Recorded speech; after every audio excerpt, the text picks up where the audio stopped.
السلام علیکم ورحمۃ اللہ وبرکاتہ۔ ناظرین، آپ کا استقبال ہے بصیرت آن لائن کے خاص پروگرام رسول اللہ صلی اللہ علیہ وسلم کی باتیں میں۔ حضرت عائشہ رضی اللہ عنہا سے روایت ہے کہ رسول اللہ صلی اللہ علیہ وسلم اپنے مرض وفات میں مجھ سے فرماتے تھے کہ اے عائشہ، میں اس زہر آلود کھانے کی کچھ تکلیف برابر محسوس کرتا رہا ہوں جو میں نے خیبر میں کھایا تھا، اور اب اس وقت میں محسوس کرتا ہوں کہ اس زہر کے اثر سے میری رگے جان کٹی جا رہی ہے۔ سن 7 ہجری میں جب خیبر فتح ہوا اور جنگ کے خاتمے پر معاہدہ بھی ہو گیا تو یہود کی طرف سے نبی اکرم صلی اللہ علیہ وسلم کے لیے ایک بھنی ہوئی بکری ہدیے کے طور پہ بھیجی گئی۔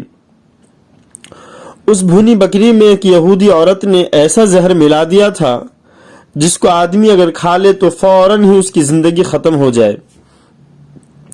اور اس یہودی عورت نے کسی طرح یہ بھی معلوم کر لیا تھا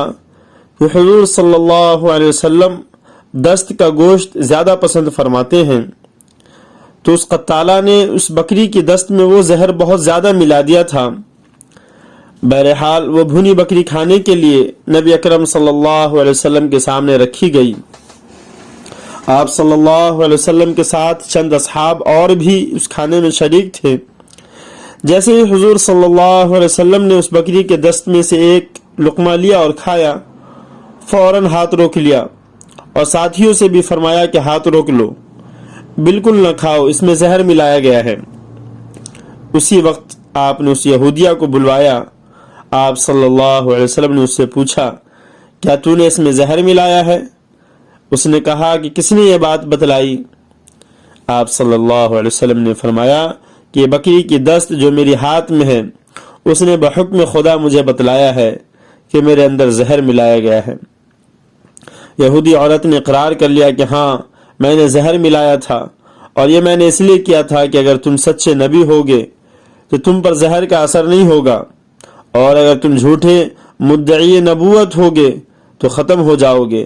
اور تمہارے ختم ہو جانے سے ہمیں راحت و چین حاصل ہو جائے گا۔ اور اب مجھے معلوم ہو گیا کہ آپ صلی اللہ علیہ وسلم سچے نبی ہیں۔